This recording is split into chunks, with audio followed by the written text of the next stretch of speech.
Hello and welcome to Shaka Extra Time. I am Paul Ndiho. Joining me on set live is Shaka Ssali himself, aka the Kabale Kid. Hello, Shaka. Hello, Paul. How are you? Hugely terrific. Good. I'm hugely terrific as well. Is it because someone in Nyakajeme did this right political thing for you? We'll get to that in a minute, but before we get there, let's welcome all our Facebook followers watching us from all over the world. Shaka Extra Time is a place where you get to talk to Shaka himself and ask some serious questions about politics or any subject that you want to talk about today. But before we start, let's maybe start in Singapore. The U.S. President Donald Trump and his counterpart, the North Korean leader, Kim Jong-Un, just concluded their historic meeting. Let's get your assessment so far. Very, very historic indeed, because let's face it, the two principals came out actually showing that they had developed a chemistry. They had developed a chemistry to such an extent that I last watched President Trump talking about how Kim trusts him and he trusts him. So it looks like they're onto something, because let's face it, Paul, this is the first time that the leaders of these two respective countries have actually met since the early 1950s. There had not even been a telephone call between Washington and Pyongyang. This time, they finally met one-on-one, seem to have liked each other, and guess what? They obviously met in a country that not many decades ago was a developing third world country, the city-state of Singapore, built, of course, into a first world by Lee Kuan Yew, the great man. How significant is this meeting? When you look at what has been going on over the years, the rhetoric between the two leaders, how significant? I think it is very, very significant in terms of symbolism. Beyond the symbolism, I don't really know what you can say about it, because you pretty much have to be patient and wait to see actually what happens or doesn't happen. Because let's face it, the fact that they were able to meet and talk itself is symbolically huge. I was reading and maybe trying to follow up on what was taking place in Singapore, and I saw a couple critics saying that the agreement that they signed doesn't go so far. It doesn't put like there's no way they are going to implement this, because it's not specific. It doesn't touch certain things. A lot of people are looking for maybe nuclear disarmament or nuclear denuclearization of North Korea. That didn't happen. So perhaps it's something that we have to wait and see. Of course, that's the only thing you have to do, because let's face it, I don't really know why a lot of people expected a lot of things out of this particular first meeting. I think people should always be very, really cautiously optimistic. They should be very, very patient, because let's face it, I think what you actually saw happen in Singapore could probably be characterized as essentially talking about talks that those two probably have yet to have. A lot of people, including President Trump, credited the North Korean leader, saying that he's a gifted young man. He's got talent. The fact that he's able to be on the same stage with the U.S. president, the fact that he has put his foot on the ground, says something about that young leader. There's no question about it, Paul. First of all, his parents made sure that he became the beneficiary of arguably one of the best educations. He spent a lot of time in Switzerland and had his formal education and what have you. He speaks many languages, which probably an American president probably wouldn't speak. Most American presidents pretty much speak English. They probably don't have to worry. After all, English has since become a world language. But let's face it, this is a man that not only is he young, in which case, of course, he also has an advantage in the sense that he is young. He probably interacts also very easily with the new social medium and whatever, and knows what is happening not only in the neighborhood, in his own neighborhood, but beyond. Mind you, this comes about because perhaps he, unlike his father and his grandfather, who somehow viewed the world differently, this is a man who was recently in Seoul. We're talking about South Korea. And perhaps because of that meeting with the president of South Korea, eventually it leads to what? The big one. Do you think this meeting, this symbolic meeting, is going to open up North Korea?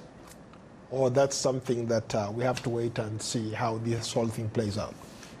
I think it has the possibility of doing precisely that, because frankly, let's face it, even though North Korea is a very fiercely independent nation, it also happens to be part of the international community. It wants to be liked.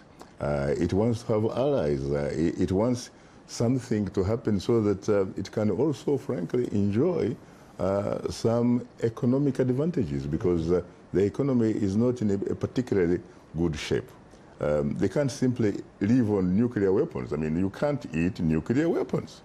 They obviously have demonstrated the fact that they are very advanced in some sciences and all that kind of stuff, that they can go places.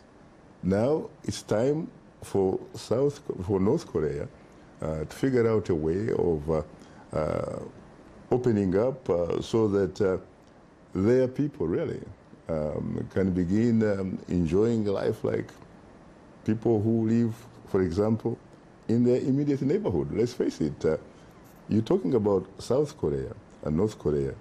Guess if those two countries could unite, you could probably get a superpower. Absolutely. Right here, because let's face it, you remember before you had West Germany, and then you had East Germany and what have you. And guess what? When these two countries came together, you can see where Germany is. And what about Korea? I think that, both of them have some, something to offer each other. And if they can bring those two differences together, hey, you're looking at some giant superpower or another giant superpower actually coming out of Asia. Well, that's a perfect segue to our next segment. Talking about superpowers, we are talking about Russia, but we are not talking about politics. We are talking about the upcoming World Cup. Which is a sort of superpower in itself. Absolutely. The beautiful game. There is a lot of excitement, whether it's here in America, but largely across Africa and the entire world. People are cautiously optimistic about the upcoming World Cup. Let's start with a comment from Frank Nwamanya in Uganda. The FIFA World Cup is kicking off in Russia this week. What is the significance on the continent and the world at large? First of all, we're talking about, most people agree that it is the beautiful game. This is an event that essentially helps to unite the entire globe. No matter where you go, anywhere in this world, on this planet Earth, everybody is pretty much talking about nothing but the beautiful game. We're talking about football. So it actually becomes a sort of universal language, something that cuts across class, ethnicity, race, gender, something that cuts across nationalism, you name it. It is the only constant. It is a common denominator. The world essentially right now is going to be, in a sense, in some mode of celebration. Whether you win or you lose, it will be a celebration of sorts. 5 African countries are represented. We are talking about Nigeria, Senegal, Egypt, Tunisia, and Morocco. Yes. There is obviously a lot of excitement. If you're from West Africa or Northern Africa, yes, you have to be really, really into this kind of thing. Whether you are from those regions or not, I personally am not from those regions, but I feel the sentiment. I feel like I want to be there. But some of these teams, they have all odds stacked against them. How do you think they will fare? First of all, I beg to differ with you a little bit that if you are from West Africa or from North Africa, you probably have something to celebrate about. But what about if you are from Africa? Because let's face it, these guys, in addition to representing their own countries, are actually representing you and me. That's correct, representing the entire African continent. That is why they are among the 5. Now, having said that, 3 of them don't look like are in good company. Right. We're talking about 3, Morocco, Nigeria, and Tunisia. They look like they are in what the stereotype would characterize as the group of death. Why do I say that? Egypt, in fact, will be the first African country to appear in the stadium, and comes against Uruguay. Uruguay, of course, a South American country that has, in fact, to his credit, has won World Cup twice, even though this was a very, very long time ago. But you remember, again, what it is largely known for. In the World Cup held in South Africa, remember? Yes. 2010, what did it do to the Black Stars of Ghana? Eliminated them. You remember Suarez? Yes. Yeah, that's the guy. That is Uruguay that is going to meet with Egypt, and this is Friday, June 15th. And then, of course, the following day, you have another team, which is Nigeria. Nigeria this time also meets a very formidable team. We're talking about Croatia, one of the best teams actually in Europe. Absolutely. You know that? And then, of course, the same day, you do have Morocco, which is going to be meeting Iran. That probably would be a fairly good game or balanced game for Morocco. And then you have Senegal, which is going to be meeting Poland. Poland sometimes can be a very tricky football team, and so that is going to be in Group H, and that will be Tuesday, June 19th. And then, of course, you have Tunisia. Tunisia is, of course, in the group of death. And we're talking about Tunisia meeting England. England, by the way, to tell you the truth, is always like an average football team. The only time it has won the whole enchilada is back in 1966. And that game was held in Wembley Stadium, by the way, in the English capital of London itself. Well, Shaka, to be honest with you, I look forward to the opening matches this Thursday. Personally, I love the World Cup. I guess I'll be maybe trying to sneak in when I can to catch some of these games. I don't know how it works because we'll be at work sometimes at very late in the night, but we'll see how it goes. Well, I have to tell you before you really move on that I feel so sad because before I came to the United States many years ago, I used to be a very keen football player and football observer. In fact, I used to be a football or a soccer sycophant. I could probably tell you about the entire first 11 of Brazil, of England, of West Germany at the time when they had Beckenbauer and all that kind of stuff. I could tell you about a lot of things about football, but since coming to America, where probably you begin,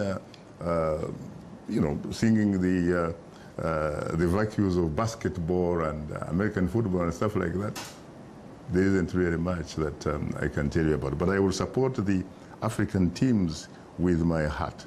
And I say this from the deepest, better part of the bottom of my cavalry heart and soul. And if they are eliminated, I hope at least one of them for the first time makes history by advancing to the semi-finals. No African team has ever advanced beyond the quarterfinals. And if they're eliminated, then I will probably look at Brazil. I hope Brazil will have an opportunity to somehow sincerely figure out a way of removing the monkey off its back. I'm talking about the 7 goals that were scored against Brazil in Brazil itself by the Germans during the last World Cup. It was a humiliation, really. Yeah. A reminder that you are watching Shaka Extra Time on Facebook Live.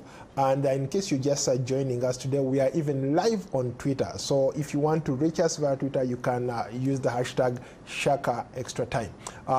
Shaka, let's maybe move along. Let's talk about something else.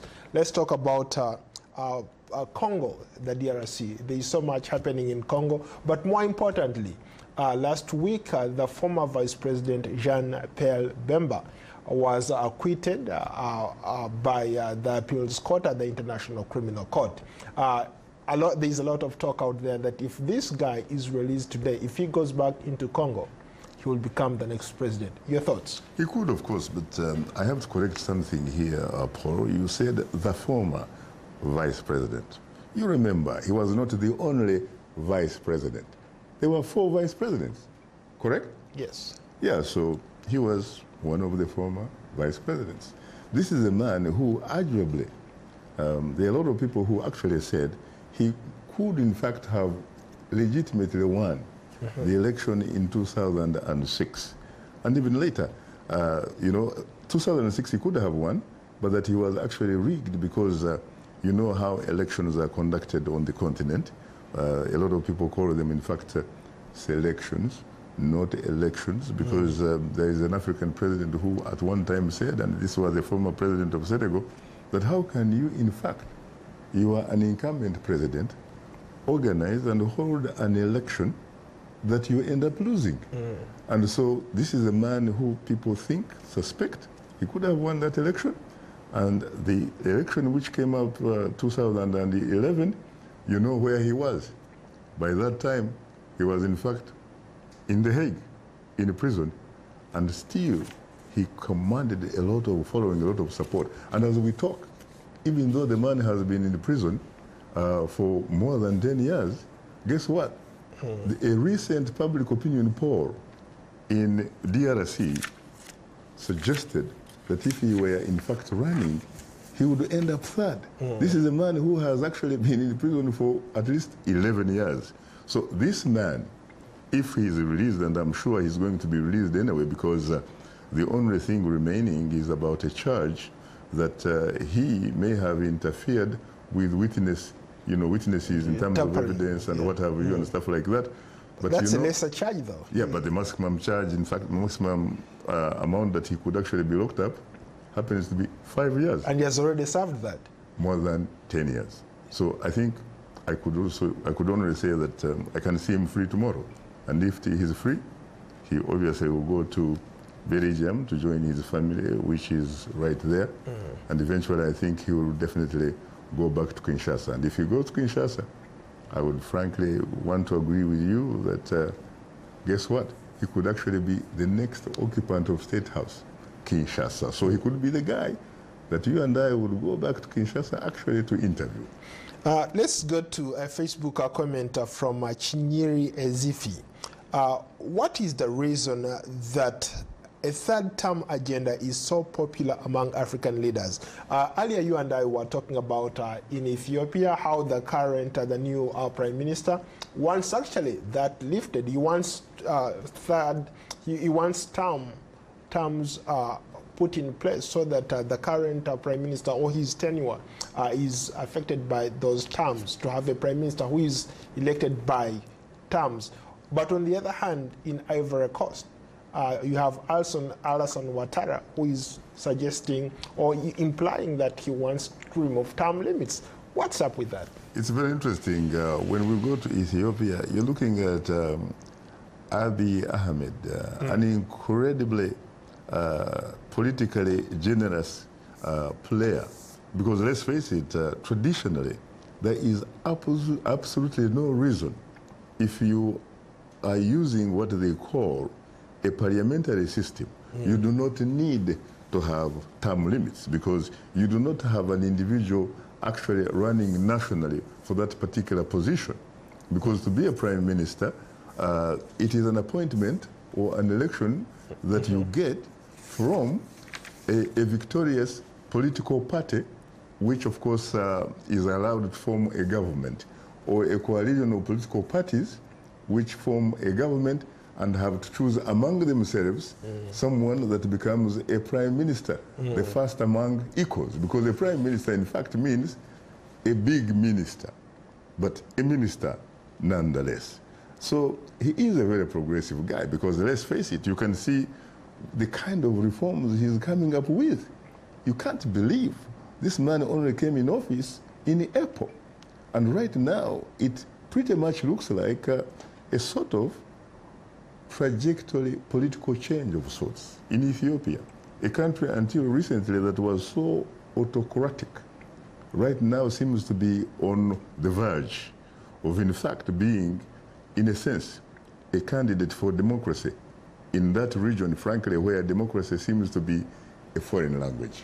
Before we leave Ethiopia, what are you talking about tomorrow on Straight Talk Africa? Tomorrow, in fact, we are talking about nothing but Ethiopia. We are actually looking at Abiy Ahmed. This is a man who has released a lot of prisoners, who some of them came from the opposition, and he even, in fact, went to a house of a family of an opposition leader who was until recently charged as a terrorist. Paid a courtesy call on him and congratulated him for being free. This man was in Egypt the other day, and guess what? He was given some Ethiopians who had actually been imprisoned because of being illegal, and he flew to Addis Ababa with them in his own prime minister's plane. Very interesting. He's a very interesting guy. And then, of course, you can talk about a small place called Badme in northern Ethiopia, a territory that was decided by an international tribunal that it belongs to Eritrea. But for the last 18 years, my friend, Ethiopia has refused to deliver. Yeah, it's been the epicenter of... Precisely. And this is a very small place called Badme. Population about 15,000 human beings. My friend, this place killed a combined force of about 70,000 soldiers. Wow. 50,000 from Ethiopia, 20,000 in Eritrea. This man now is saying, come on, man. This piece of land, territory, belongs to Eritrea, because Eritreans are brothers. Even though Eritrea has not, until we came to air, had not officially responded to that gesture. And then, of course, the guy has opened up the kind of political space. He's saying that the people who were regarded as terrorists, as political adversaries or enemies and what have you, are now political competitors. He's inviting all the exiles to come back to Ethiopia so they can help to develop their country. Incredible. Let's cross over to Uganda. Let's go to Don Mokalazi. He says, hello, Shaka. I'm a Ugandan. I'm really feeling sad about our country because higher government officials are killed each and every time. What should we do as citizens to curb this because our government has failed us? You know, I have to say to my brother that what he needs to do, along with his colleagues, they need to organize and mobilize. They need to figure out, to kind of like answer a call, because there is a saying that all of life is action and passion.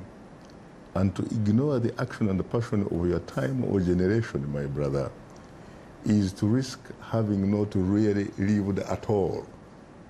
The alternative is to occupy space. You're talking about 40 million Ugandans, really. The government we are talking about is headed by General Yoweri Museveni, retired, but certainly not tired. He has a huge army, security forces. I don't think they are beyond 1 million people. I don't think they are beyond even 500,000. And so if you can, in fact, take advantage of at least the document that is called a constitution, that is virtually almost reduced to being a personal manifesto for President Museveni, I think you can use that document because it pretends at least to allow Ugandans to have the freedom of expression, to have the freedom of assembly. In other words, it allows you to organize, to mobilize, so that you can assert your constitutional rights. You have to assert your citizenship, because right now, I have to say, Ugandans, frankly, they behave and they look like and they live like subjects. But Shaka, let me push back on that. You can have a perfect constitution in place. You can have perfect whatever's safeguards in place, but they are not going to stop insecurity from coming up.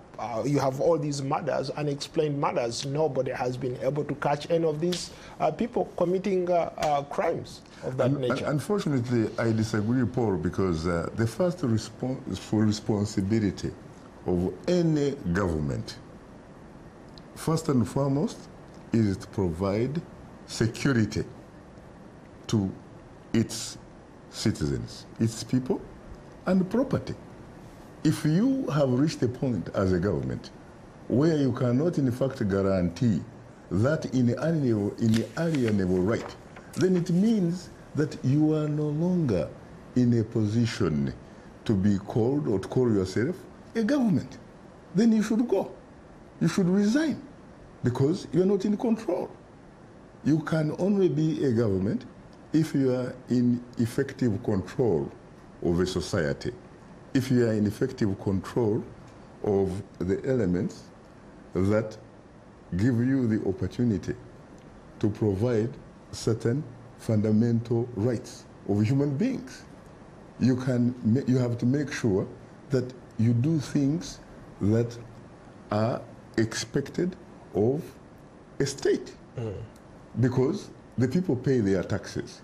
If the people pay their taxes, you have to use those taxes, for example, to pay your civil servants, to pay your public officials, to pay your soldiers, your intelligence operatives, your police officers, and what have you. So if you feel that you are not in a position to guarantee the basic fundamental rights of a people and security of their property and what have you, please, just step aside. Call for elections. Let someone else come and be in charge of the store. Yeah, Shaka, very briefly, let's go to Cameroon. Let's go to Mustafa Mona. Similarly, the people of Cameroon are going through political unrest, and the Western media is silent and paying attention to the quagmire. God save Africa. Your thoughts? God save Africa, but Africans are going to have to learn to save themselves. And in fact, they have already saved themselves in the past. If they hadn't saved themselves in the past, Cameroon, as it is right now, wouldn't be experiencing the second president of the Republic, Paul Biya. Because let's face it, it was under the French, initially under the Germans, because of the Berlin Conference of 1884-85. But the Africans, they somehow organized themselves, mobilized, organized, and fought against colonialism.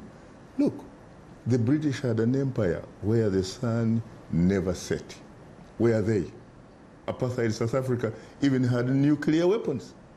Where are the Boers? Where are the Afrikaners? Where is the apartheid South Africa? It's gone. Some of these things can go to. Yeah, very briefly, Shaka. We have a call of, a comment from Nigeria, and Nathan asks, why are you silent about Biafra? I am not silent about Biafra. Biafra is a very long story, because let's face it, you have to go back to 1966 when you had a coup and a counter coup that eventually brought about Biafra. So it's something that we probably need to address in Straight Talk Africa. Well, we have to go, unfortunately. Thank you so much for being a great guest. I look forward to hosting you on another edition of Straight Talk Africa, of Shaka Extra Time. Thank you so much. You're most welcome.